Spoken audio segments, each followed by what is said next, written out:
Hi Leo, welcome to your week ahead Taroscope with me, Raphael from Radiant Reality. It's an absolute pleasure to have you. Thank you so much for being here. Thank you so much for joining me. Quick note, these are for your sun, moon and ascendant sign. So check them out for all three so that you know which part of you I resonate with most as a reader. With that said, I would like to bless my decks of cards with all forms of love, light, peace, prosperity and abundance, and I pray that the messages that come through are ultimately clear and concise and they help you on your path to your highest vibrational good. So for your key to the week this week, you have dun, dun, dun,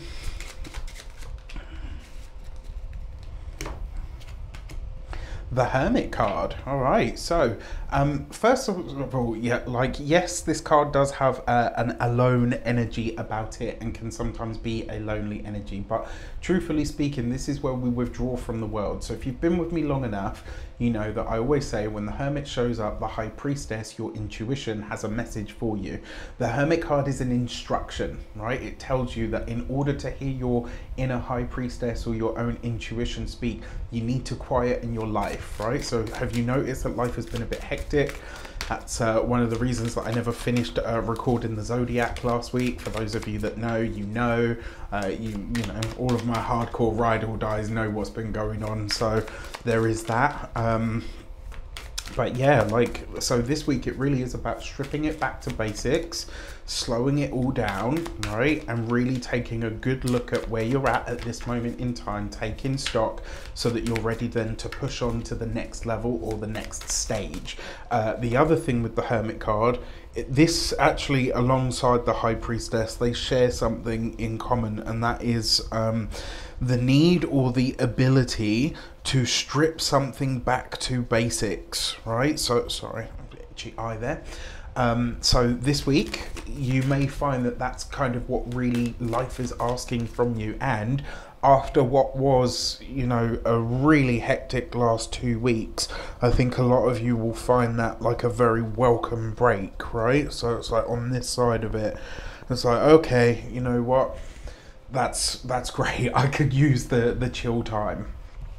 All right, so for your actions and options this week, you have the Magician card. So what do we see here? We have a double hit of mercurial energy. I wonder why, because Mercury is going retrograde in your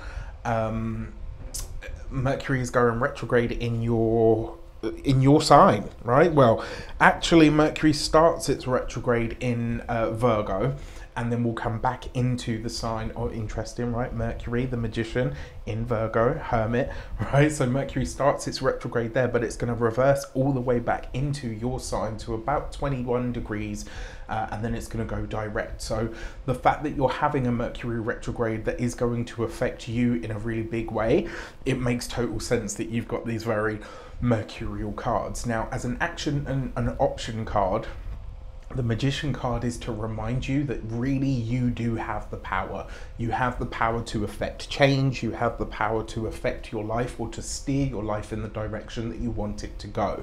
Now, the heads up about the fact that there is a Mercury retrograde means that, you know, this is really about you changing your mind. But in order to change your mind, you have to get acquainted with or realize what it is that you want to shift or to change. Now, the options that are available to you are to set something in motion or connect with maybe a power player in some way, shape or form. For your communications and conversations, you've got the Queen of Swords. So there is a battle here of some sort that needs to happen. Remember, the Queen of Swords is about what we fight for, potentially sometimes what we go to war for. And in our communication sector, it does mean that this week communications could be a little bit strained, right? They could be a little bit fraught. Now, if that is the case, simplify, right? Remember that Hermit card isn't always just about being lonely. Sometimes it's about withdrawing from the maddening crowd so that you can hear yourself think and speak. Now, that Queen of Swords, for those of you that are studying or in some form of academia, this with the Magician, this could be that you start crossing swords, or maybe you go what's the word, maybe you go, not ham, yeah, but like maybe you're going up against a teacher or a lecturer, or maybe the institution itself and what it stands for. There's something here that it's like, you know, you've got a bee in your bonnet over something and you're not letting it slide and you're not letting it go. I actually think that's a good thing for you. When it comes to your, oh, come on, brain. Yeah, when it comes to those of you that are employed by somebody else, this with the Magician, I actually feel like this is someone who is deliberately in your way, right? And if this is the case, you have to find a way to navigate this, and rather than just going at it purely from a mental perspective, withdraw, take a moment, meditate, you know, percolate, really get into yourself, into your mind, to look at the situation and ask yourself, how do I want to proceed, or how do I want to respond, rather than just knee-jerk reacting. And we're going to see a lot of that knee-jerk reaction energy on the Wider World stage. Don't get sucked into it. For those of you that are business owners, entrepreneurs, solopreneurs, people that work for themselves, there's something here that you'll have to fight for. Maybe you're staking a claim of some sort. Maybe you are taking a bit of a risk or a gamble. Now, there's no Fool card or Strength card here, but it does feel like that, right? It's like maybe this is something that you feel sort of needs to be done, or needs to be said in some way, shape or form. And maybe a part of that sees you having to, you know, really go up against a school of thought in some way.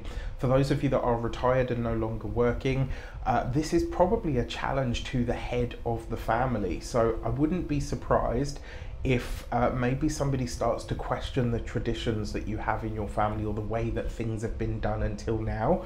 And I think, you know, sometimes it's really healthy that that happens. For your love and relations, what do we see here? You've got two queens. Two queens represent sincere friends. So it could be in amongst your friendship circle that maybe you're meeting someone, or somebody is introducing you to someone. And I will say this week, if somebody says, look, you know, I've got someone that I really want you to meet, or they try to set you up, this is actually a very good way for you to go. And I would be open to that. I absolutely would, because, you know, especially with the Queen of Cups, it's like they've picked somebody who will really get you and allow you to be, you know, all of who you are.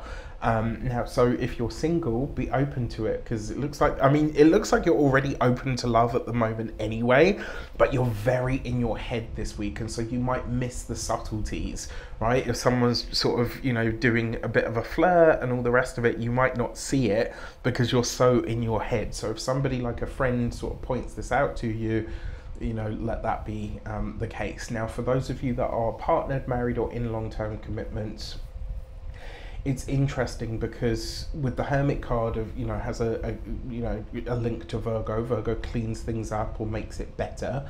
When I see this Hermit card here as the key to the week, and I see these two queens, which represent sincere friends, if you are partnered, married, or in a long-term commitment, you have to get back to that space in the relationship where you are friends with your partner, right? And truthfully speaking, that is the mark of a relationship that will stand the test of time. If you can't be friends as well as partners, lovers, you know, marriage partners, etc., it's not going anywhere, right? You have to be able to have a basis of friendship with your significant other as well.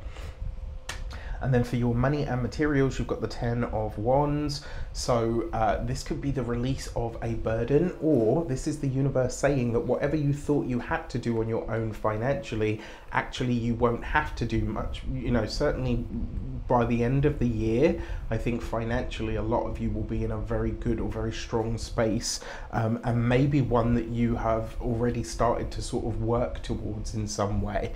Or on a more sort of microcosmic level in the here and now, the 10 of Wands is the release of a burden. So it's like you're seeing something come to a close, or realizing that financially something's not as bad as you thought it was. When it comes to your physical health and vitality, watch out for your lower back this week.